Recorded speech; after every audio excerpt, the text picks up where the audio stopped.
सरकार गलबात चाहुंदी आ, ਅਸੀਂ भी गलबात चाहुंदे आ, पर गिरफ्तार किए ਜਿਹੜੇ किसान ਆ ਉਹਨਾਂ ਨੂੰ ਰਿਹਾ ਕੀਤਾ ਜਾਣਾ ਚਾਹੀਦਾ। ਉਹਨਾਂ ਤੋਂ ਕੇਸ ਵਾਪਸ ਲੈਣੇ ਚਾਹੀਦੇ ਆ। ਉਹਨਾਂ ਦੇ ਮਾਪਿਆਂ ਨੂੰ ਤੁਸੀਂ ਜੇਲ੍ਹਾਂ 'ਚ ਮਿਲ ਨਹੀਂ ਜੇ ਦਿੰਦੇ, ਜਾਂ ਜਿਹੜੇ ਬੰਦੇ ਮਿਲ ਜਾਂਦੇ ਆ ਦਿੱਲੀ ਤੋਂ ਬਹੁਤ ਸਾਰੇ ਖੱਬੇ ਸੱਜੇ ਤਾਂ ਨੇੜੇ ਸੰਬੰਧੀ ਹੁੰਦੇ ਆ, ਆਪਾਂ ਭੇਜਦੇ ਆ, ਤੁਸੀਂ ਮਿਲ ਨਹੀਂ ਦਿੰਦੇ। ਤੁਸੀਂ ਮਤਲਬ ਗੈਰ ਕਾਨੂੰਨੀ ਵੀ ਆ, ਲੋਕਤੰਤਰ ਦਾ ਗਲਾ ਘੁੱਟਦੇ ਜੇ।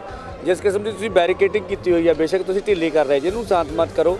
ਤੁਸੀਂ ਲਾਗੇ ਅੰਦੋਲਨ ਦੇ ਲਾਗੇ ਸਾਡੇ ਬੰਦੇ ਚੜ੍ਹਾਈ ਕਰ ਰਹੇ ਆ, ਅਸੀਂ ਬਰਸੀਆਂ ਮਨਾ ਰਹੇ, ਤੁਸੀਂ ਡੀਜੇ ਵਜਾਉਂਦੇ ਸਾਡੇ ਲਾਗੇ, ਇਹ ਪ੍ਰਮੋਟ ਕਰਨ ਵਾਲੀਆਂ ਗੱਲਾਂ। ਸੋ ਇਹੋ ਜਿਹੀਆਂ ਗੱਲਾਂ ਤੋਂ ਬਾਜ਼ ਆਉਣਾ ਚਾਹੀਦਾ। ਤੁਸੀਂ NRI TV ਦੇਖ ਰਹੇ ਹੋ ਤੇ ਸਾਡੇ ਨਾਲ ਕਿਸਾਨ ਮਜ਼ਦੂਰ ਸੰਘਰਸ਼ ਕਮੇਟੀ ਤੋਂ ਸਵਰਨ ਸਿੰਘ ਪੰਦੇੜ ਹੋਣੀ ਮੌਜੂਦ ਨੇ। ਹੁਣੇ ਇਹਨਾਂ ਨੇ ਪ੍ਰੈਸ ਵਾਰਤਾ ਸਮਾਪਤ ਕੀਤੀ ਹੈ ਔਰ ਕਈ ਵੱਡੀਆਂ ਗੱਲਾਂ ਇਸ ਪ੍ਰੈਸ ਵਾਰਤਾ ਦੇ ਵਿੱਚ ਇਹਨਾਂ ਨੇ ਉਜਾਗਰ ਕੀਤੀਆਂ ਨੇ। ਗੱਲਬਾਤ ਇਹਨਾਂ ਨਾਲ ਕਰਦੇ ਹਾਂ। ਪੰਦੇੜ ਸਾਹਿਬ, ਗੱਲਬਾਤ ਰੁਕੀ ਹੋਈ ਹੈ ਔਰ ਆਸ ਵੀ ਕੋਈ ਦਿਖਾਈ ਨਹੀਂ ਦੇ ਰਹੀ ਕਿ ਸਰਕਾਰ ਦੇ ਨਾਲ ਗੱਲਬਾਤ ਹੋ ਸਕੇ। तमाम ਜਥੇਬੰਦੀਆਂ ਇਹ ਕਹਿ ਰਹੀਆਂ ਨੇ ਕਿ ਪਹਿਲਾਂ ਮਾਹੌਲ ਬਣਾਇਆ ਜਾਵੇ ਗੱਲਬਾਤ ਦਾ। ਕਿਸ ਤਰ੍ਹਾਂ ਦਾ ਮਾਹੌਲ ਤੁਸੀਂ ਚਾਹੁੰਦੇ ਹੋ ਜਿਸ ਤਰ੍ਹਾਂ ਜਿਹੜੀ ਸਰਕਾਰ ਨਾਲ ਗੱਲਬਾਤ ਹੋ ਸਕੇ? ਸਰਕਾਰ ਗੱਲਬਾਤ ਚਾਹੁੰਦੀ ਆ, ਅਸੀਂ ਵੀ ਗੱਲਬਾਤ ਚਾਹੁੰਦੇ ਆ, ਪਰ ਗ੍ਰਿਫਤਾਰ ਕੀਤੇ ਜਿਹੜੇ ਕਿਸਾਨ ਆ ਉਹਨਾਂ ਨੂੰ ਰਿਹਾ ਕੀਤਾ ਜਾਣਾ ਚਾਹੀਦਾ। ਉਹਨਾਂ ਤੋਂ ਕੇਸ ਵਾਪਸ ਲੈਣੇ ਚਾਹੀਦੇ ਆ। ਉਹਨਾਂ ਦੇ ਮਾਪਿਆਂ ਨੂੰ ਤੁਸੀਂ ਜੇਲ੍ਹਾਂ 'ਚ ਮਿਲ ਨਹੀਂ ਜੇ ਦਿੰਦੇ, ਜਾਂ ਜਿਹੜੇ ਬੰਦੇ ਮਿਲ ਜਾਂਦੇ ਆ ਦਿੱਲੀ ਤੋਂ ਬਹੁਤ ਸਾਰੇ ਖੱਬੇ ਸੱਜੇ ਤਾਂ ਨੇੜੇ ਸੰਬੰਧੀ ਹੁੰਦੇ ਆ, ਆਪਾਂ ਭੇਜਦੇ ਆ, ਤੁਸੀਂ ਮਿਲ ਨਹੀਂ ਦਿੰਦੇ। ਤੁਸੀਂ ਮਤਲਬ ਗੈਰ ਕਾਨੂੰਨੀ ਵੀ ਆ, ਲੋਕਤੰਤਰ ਦਾ ਗਲਾ ਘੁੱਟਦੇ ਜੇ। ਜਿਸ ਕਿਸਮ ਦੀ ਤੁਸੀਂ ਬੈਰੀਕੇਡਿੰਗ ਕੀਤੀ ਹੋਈ ਆ, ਬੇਸ਼ੱਕ ਤੁਸੀਂ ਢਿੱਲੀ ਕਰ ਰਹੇ ਜੇ, ਇਹਨੂੰ ਸ਼ਾਂਤਮਤ ਕਰੋ। ਤੁਸੀਂ ਲਾਗੇ ਅੰਦੋਲਨ ਦੇ ਲਾਗੇ ਸਾਡੇ ਬੰਦੇ ਚੜ੍ਹਾਈ ਕਰ ਰਹੇ ਆ, ਅਸੀਂ ਬਰਸੀਆਂ ਮਨਾ ਰਹੇ, ਤੁਸੀਂ ਡੀਜੇ ਵਜਾਉਂਦੇ ਸਾਡੇ ਲਾਗੇ, ਇਹ ਪ੍ਰਮੋਟ ਕਰਨ ਵਾਲੀਆਂ ਗੱਲਾਂ। ਸੋ ਇਹੋ ਜਿਹੀਆਂ ਗੱਲਾਂ ਤੋਂ ਬਾਜ਼ ਆਉਣਾ ਚਾਹੀਦਾ। ਸਰਕਾਰ ਨੂੰ ਕੋਈ ਚੰਗੀ ਤੇ ਵਧੀਆ ਪ੍ਰਪੋਜ਼ਲ ਠੋਸ ਰੱਖਣੀ ਚਾਹੀਦੀ ਆ। ਉਹ ਬੰਦੇ ਮੀਟਿੰਗ 'ਚ ਭਾਲਣੇ ਚਾਹੀਦੇ ਆ, ਪ੍ਰਧਾਨ ਮੰਤਰੀ ਬੈਣ, ਗ੍ਰਹਿ ਮੰਤਰੀ ਬੈਣ, ਜਿਹੜੇ ਗੱਲਬਾਤ ਨੂੰ ਸਿਰੇ ਲਾਉਣ। ਗੱਲਬਾਤ ਤੋਂ ਨਹੀਂ ਕਦੀ ਕਿਸਾਨ ਭੱਜਦੇ। ਤੁਸੀਂ ਵੇਖੋ ਵੀ ਇਹੋ ਜਿਹੀ ਕੜਤਨ ਜੋ ਤੁਸੀਂ ਆਪ ਪਾਈ ਆ, ਉਸ ਵਿੱਚ ਦੂਜਾ ਜਿਹੜੇ ਦੰਗਾਈ ਆਏ ਆ, ਅਜੇ ਤੱਕ ਤੁਸੀਂ ਉਹਨਾਂ ਦੇ ਖਿਲਾਫ ਕੋਈ ਪਰਚਾ ਨਹੀਂ ਕਰ ਰਹੇ। ਤੇ ਫਿਰ ਇਸ ਮਾਹੌਲ ਵਿੱਚ ਗੱਲਬਾਤ ਕੀ ਸਿੱਟਾ ਕੱਢੂਗੀ? ਜਿਹੜੇ ਲਾਪਤਾ ਲੋਕ ਨੇ 26 ਤਰੀਕ ਤੋਂ ਬਾਅਦ ਜਿਹੜੇ ਲਾਪਤਾ ਹੋਏ ਨੇ, ਉਹਨਾਂ ਦੀ ਗਿਣਤੀ ਤੁਹਾਡੇ ਮੁਤਾਬਕ ਕਿੰਨੀ ਹੈ? ਕੋਈ ਤੁਹਾਡੀ ਲੀਗਲ ਪੈਨਲ ਬਣਾਇਆ ਗਿਆ ਤੁਸੀਂ ਜਿਸ 'ਚ ਉਹਦੀ ਗਿਣਤੀ ਸਾਹਮਣੇ ਆ ਸਕੇ? ਦੇਖੋ, ਜ਼ਿਆਦਾਤਰ ਤਾਂ ਭੰਬਲ ਭੁੱਸਾ ਜਿਹਾ ਪਾਇਆ ਜਾਂਦਾ, ਪਰ ਸਾਫ਼ ਜਿਹਾ ਵੀ 122 ਦੀ ਸਟੇ ਆ। ਅਸੀਂ ਕੋਈ ਬੰਦੇ ਲਾਏ ਸੀ, ਅੱਜ ਸ਼ਾਮ ਤੱਕ ਉਹਦੀ ਇਨਪੁਟਸ ਤੁਹਾਡੇ ਆਉਣ ਤੋਂ ਪਹਿਲਾਂ ਨਹੀਂ ਆ ਸਕੀ, ਕੁਛ ਆ ਗਿਆ ਤੇ ਇਹੀ ਆ। ਅਜੇ ਤੱਕ ਨਵੀਂ ਕੋਈ ਅਜੇ ਰਿਪੋਰਟ ਨਹੀਂ ਆ ਜਾਣੀ ਆ, ਥੋੜ੍ਹੇ ਦਿਨਾਂ ਬਾਅਦ ਤੇ ਉਹ ਕਲੀਅਰ ਹੋ ਜਾਊਗਾ। ਕਿਉਂਕਿ ਕੁਝ ਜਥੇਬੰਦੀਆਂ ਜਿਹੜੀਆਂ ਸਿੰਘੂ ਵਾਲੇ ਦੂਸਰੇ ਪਾਸੇ ਧਰਨਾ ਲੱਗਾ ਹੋਇਆ, ਉਸ ਜਥੇਬੰਦੀਆਂ ਨੇ ਜਿਹੜਾ ਉਹਨਾਂ ਦਾ ਲੀਗਲ ਪੈਨਲ ਹੈ ਉਹ 140 ਤੋਂ ਜ਼ਿਆਦਾ ਗਿਣਤੀ ਦੱਸ ਰਿਹਾ ਤੇ 20 ਤੋਂ ਜ਼ਿਆਦਾ ਉਹਨਾਂ ਦੀ ਗਿਣਤੀ ਦੱਸ ਰਿਹਾ ਜਿਹੜੇ ਗਾਇਬ ਤਾਂ ਹੈਗੇ ਆ ਪਰ ਉਹਨਾਂ ਦੀ ਪਹਿਚਾਣ ਨਹੀਂ ਹੋ ਸਕੀ। ਤੁਹਾਡਾ ਕੋਈ ਲੀਗਲ ਪੈਨਲ ਹੈਗਾ ਇੱਥੇ? ਅਸੀਂ ਲੀਗਲ ਪੈਨਲ ਉਸੇ ਦੀ 100 ਲੀਗਲ ਪੈਨਲ 122 ਦੀ ਗਿਣਤੀ ਦੱਸ ਰਹੇ। ਆਪਣੇ ਕੋਲੇ ਕੋਈ ਵੀ ਗੈਪ ਦੀ ਇਨਪੁਟਸ ਨਹੀਂ ਹੈਗੀ। ਉਹਨਾਂ ਦੀਆਂ ਹੋ ਸਕਦੀਆਂ ਨਹੀਂ ਕਿਨੇ, ਪਰ ਅਸੀਂ ਓਪਨਲੀ ਤੁਹਾਡੇ ਮੀਡੀਆ 'ਤੇ ਬੋਲਦੇ ਕੋਈ ਦੱਸੋ ਇਹੋ ਜਿਹੀ ਕੋਈ ਨਹੀਂ ਹੈਗੀ। ਇਹ ਨਹੀਂ ਕਹਿੰਦੇ ਵੀ ਅਸੀਂ ਹੱਤਮੀ ਕਹਿ ਰਹੇ ਹਾਂ ਵੀ ਨਹੀਂ ਹੈਗੀ, ਸਾਡੇ ਕੋਲੋਂ ਨਹੀਂ ਹੈਗੀ। ਹੋ ਸਕਦੀ ਦਿੱਤੀ ਜਾਵੇ। ਇਹਦੇ ਨਾਲ ਜਿਹੜਾ ਵਾ ਪਿੰਡਾਂ ਦੇ ਵਿੱਚ ਦਹਿਸ਼ਤ ਕ੍ਰੀਏਟ ਹੁੰਦੀ ਆ, ਆਪਾਂ ਨੂੰ ਬੜਾਵਾ। ਕੋਈ ਵੀ ਸਾਥੋਂ ਇਨਪੁਟ ਸਮਝ ਲਓ ਵੀ ਆਹ ਸਾਡਾ ਬੱਚਾ ਨਹੀਂ ਮਿਲਿਆ, ਜਿਹੜੇ ਸਾਨੂੰ 36 ਨਾ ਆਏਗੇ ਸਾਡੇ ਕੋਲ, ਅਸੀਂ ਤਾਂ FIR ਫੋਲੇ ਤੇ FIR 'ਚੋਂ ਬੰਦੇ ਲੱਭ ਗਏ ਤੇ ਸੀਗਾ ਵੀ ਨਹੀਂ ਤੁਹਾਡੇ ਬੰਦੇ ਹੈਗੇ ਆ, ਉਹੀ ਬਾਹਰ ਤੁਰੇ ਪਤਾ ਉਹ FIR 'ਚ ਜਦੋਂ ਸਹੀ ਹੋਊਗਾ ਉਹਨੂੰ ਕਹਾਂਗੇ ਸਰਕਾਰ ਦੇ ਖਿਲਾਫ ਉਹਦੀ ਅਸੀਂ ਆਇਡੈਂਟੀਫਿਕੇਸ਼ਨ ਮੰਗਦੇ ਹਾਂ। ਤਾਂ ਅਸੀਂ ਕਹਿੰਦੇ ਹਾਂ ਵੀ ਇਹਦੇ ਖਿਲਾਫ ਆਪਾਂ ਚੱਕਾਂਗੇ ਸਰਕਾਰ ਦੇ ਖਿਲਾਫ ਆਵਾਜ਼। ਬਹੁਤ ਸਾਰੇ ਬੰਦੇ ਸਾਡੇ ਅਦਾਲਤਾਂ 'ਚ ਗਏ ਨੇ, ਦੱਸਣਾ ਪਊਗਾ ਇਹਨਾਂ ਨੂੰ। ਕਿਉਂਕਿ ਜਿੰਨੇ ਵੀ ਜਿਹੜੇ ਲੋਕੀ ਆ 26 ਤੋਂ ਬਾਅਦ ਜਿਨ੍ਹਾਂ ਨੂੰ ਹਿਰਾਸਤ ਦੇ ਵਿੱਚ ਲਿਆ ਗਿਆ ਜਾਂ ਜਿਨ੍ਹਾਂ ਦੀ ਪਹਿਚਾਣ ਨਹੀਂ ਹੋ ਸਕੀ ਪਰ ਉਹ ਗਾਇਬ ਹੈਗੇ ਆ, ਵੱਖ-ਵੱਖ ਜਥੇਬੰਦੀਆਂ ਆਪਣੇ ਤੌਰ 'ਤੇ ਭਾਲ ਕਰ ਰਹੀਆਂ। ਤੁਹਾਨੂੰ ਨਹੀਂ ਲੱਗਦਾ ਕਿ ਇੱਕ ਮੰਚ 'ਤੇ ਹੁਣ ਆਉਣਾ ਚਾਹੀਦਾ ਹੈ? ਕਿਉਂਕਿ ਹੈ ਤਾਂ ਉਹ ਕਿਸਾਨ ਨੇ, ਚਾਹੇ ਕਿਸੇ ਵੀ ਜਥੇਬੰਦੀ ਦੇ ਨਾਲ ਜੁੜੇ ਹੋਏ। ਇਸ ਤਰ੍ਹਾਂ ਦਾ ਕੋਈ ਮਨ ਮੁਟਾਵ ਦੂਰ ਕਰਕੇ ਇੱਕ ਮੰਚ ਆਉਣ ਦੀ ਤੁਸੀਂ ਪਹਿਲ ਕੀਤੀ ਜਾਂ ਉੱਧਰੋਂ ਕੋਈ ਪਹਿਲ ਹੋਈ ਹੋਵੇ? ਜਿੰਨੀਆਂ ਵੀ ਜਥੇਬੰਦੀਆਂ, ਜਿੰਨੇ ਵੀ ਜਿਹੜੇ ਹੱਦਾਂ ਆ ਉਹਨਾਂ 'ਤੇ ਧਰਨੇ ਲੱਗੇ ਹੋਏ ਨੇ, ਕਿਉਂਕਿ ਇਹ 'ਤੇ ਲੋੜ ਆ।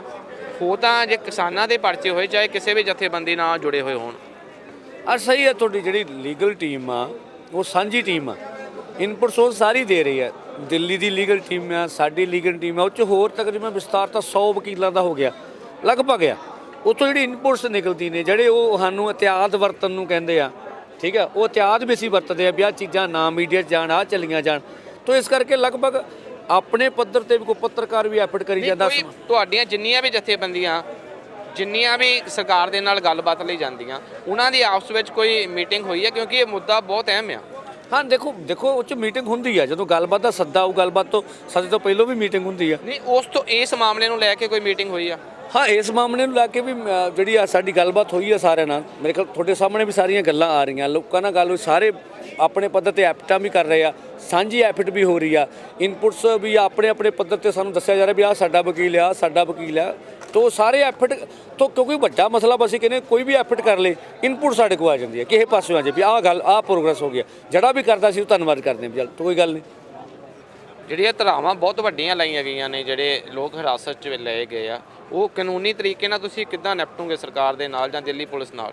ਆ ਦੇਖੋ, ਜਿਹੜੀਆਂ ਐਫਆਈਆਰ ਨਾਲ ਸਾਡੇ ਕੋਲ ਆਈਆਂ 14 ਸੀ, ਉਹ 'ਚੋਂ ਕੁਝ ਆ ਗਈਆਂ ਬਾਬਾ, ਉਹਦੇ 'ਚ 307 ਆ, ਉਹ ਤਾਂ ਜ਼ਮਾਨਤ ਤੇ ਅਵੇਲੇਬਲ ਹੋ ਜਾਊਗਾ, ਉਹ 30-35 ਦਿਨਾਂ ਵਿੱਚ ਸਭ ਕੁਝ ਹੋ ਜਾਊਗਾ। ਕਈਆਂ ਤੇ ਇਹ ਵੀ ਨਹੀਂ ਹੈਗੀਆਂ, ਤਾਂ ਇਹ ਹੈਗੀਆਂ। ਬਾਕੀ ਦੇਸ਼ ਰੋਜ਼ ਦਾ ਜੋਪਾ ਦਾ ਹਜੇ ਉਹ ਮੈਂ ਵਕੀਲਾਂ ਨੂੰ ਪੁੱਛਿਆ, ਕੋਈ ਨਹੀਂ ਆਇਆ, ਜੇ ਕੋਈ ਹੋਊਗਾ ਤਾਂ ਵੀ ਤੁਹਾਨੂੰ ਦੱਸਾਂਗੇ। ਮੇਰ ਸਾਹਿਬ, ਤੁਸੀਂ ਦੱਸਿਆ ਕਿ ਇੱਥੇ ਕੈਂਡਲ ਮਾਰਚ ਵੀ ਕੱਢ ਰਿਹਾ, ਉਹਦਾ ਕੀ ਮੁੱਦਾ ਆ, ਉਹਦੇ ਬਾਰੇ ਥੋੜਾ ਦੱਸੋ। ਇੱਕ ਤਾਂ ਜਿਹੜੇ ਸ਼ਹਾਦਤ ਦੇ ਗਏ ਆ, ਦੂਜਾ ਜਿਹੜੇ ਗ੍ਰਿਫਤਾਰ ਹੋਏ ਆ, ਉਹਨਾਂ ਦੀ ਗ੍ਰਿਫਤਾਰੀ ਦੇ ਵਿਰੋਧ ਦੇ ਵਿੱਚ ਜੋ ਕੁਝ ਸਰਕਾਰ ਕਰ ਰਹੀ ਹੈ ਉਹਦਾ, ਖੇਤੀ ਕਾਨੂੰਨਾਂ ਨੂੰ ਲੈ ਕੇ।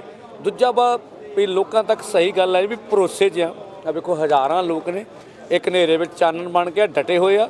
ਤੁਸੀਂ ਫਿਕਰ ਨਾ ਕਰੋ, ਤਕੜੇ ਹੋ ਕੇ ਚੜ੍ਹਦੀ ਕਲਾ 'ਚ ਰਹੋ ਤੇ ਦਿੱਲੀ ਪਹੁੰਚੋ।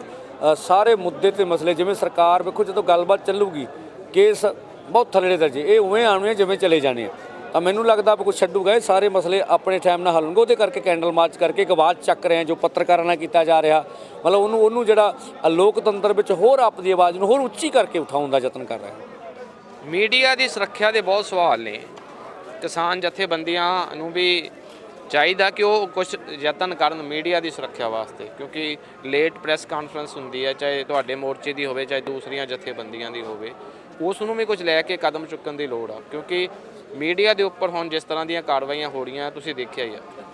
ਸਹੀ ਆ ਤੁਹਾਡੀ ਗੱਲ। ਅਸੀਂ ਕੈਂਡਲ ਮਾਰਚ ਕਰਕੇ ਕਹਿਤਾ ਸੀ ਵੀ ਦੁਬਾਰਾ ਫਿਰ ਕਿੱਥੋਂ ਆਉਣਗੇ ਉਹਨਾਂ ਦਾ ਵੀ ਕਵਰੇਜ ਦਾ, ਤਾਂ ਅਸੀਂ ਇਹ ਤੋਂ ਪਹਿਲੋਂ ਕਰ ਲਿਆ ਵੀ ਅਸੀਂ ਪਹਿਲੋਂ ਪ੍ਰੈਸ ਕਰਨ ਨਾਲ ਹੀ ਕੈਂਡਲ ਮਾਰਚ ਕਰ ਲਈਏ, ਨਹੀਂ ਤਾਂ ਅਮੂਮਨ ਅਸੀਂ 4 ਵਜੇ ਕਰ ਲੈਂਦੇ ਹੁੰਦੇ ਥੋੜਾ ਵਾ। ਬਾਕੀ ਅਸੀਂ ਮੀਡੀਆ ਦੀ ਲਗਾਤਾਰ ਬੋਲ ਰਹੇ ਹਾਂ, ਗਾਂ ਵੀ ਬੋਲਾਂਗੇ। ਜੇ ਸਰਕਾਰ ਕੋ ਕਰਦੀ ਆ ਤੇ ਠੋਕਵਾਂ, ਕੋਈ ਵੀ ਜਰਨਲਿਸਟ ਯੂਨੀਅਨ ਵੱਲੋਂ ਕੁਝ ਵੀ ਸਾਨੂੰ ਸੱਦਾ ਆਊਗਾ ਜਾਂ ਸਾਨੂੰ ਕਹਿਣਗੇ, ਅਸੀਂ ਪੂਰੇ ਜ਼ੋਰ ਠੋਕ ਜਾ ਕੇ ਆਪਣੇ ਭਰਾਵਾਂ ਨਾਲ ਖੜਾਂਗੇ। ਹੁਣ ਅੰਤਰਰਾਸ਼ਟਰੀ ਪੱਧਰ ਤੇ ਵੀ 1-2 ਦਿਨਾਂ ਤੋਂ ਜਿਹੜਾ ਕਿਸਾਨੀ ਮੁੱਦਾ ਗਿਆ, ਅੰਤਰਰਾਸ਼ਟਰੀ ਜਿਹੜੇ ਹਸਤੀਆਂ ਨੇ ਉਹਨਾਂ ਨੇ ਵੀ ਇਸ ਦੇ ਉੱਪਰ ਟਵੀਟ ਵਗੈਰਾ ਕੀਤੇ ਆ, ਉਸ ਨੂੰ ਕਿਸ ਤਰ੍ਹਾਂ ਦੇਖਦੇ ਹੋ? ਚੰਗੀ ਗੱਲ ਹੈ। ਮੈਂ ਕਿਹਾ ਵੀ ਜਿਹੜਾ ਅੰਦੋਲਨ ਹੈ ਉਹ ਅੰਤਰਰਾਸ਼ਟਰੀ ਪੱਧਰ ਤੇ ਬਹੁਤ ਵੱਡੇ ਤੇ ਵਿਸ਼ਾਲਤਾ ਲੈ ਗਿਆ ਵਾ।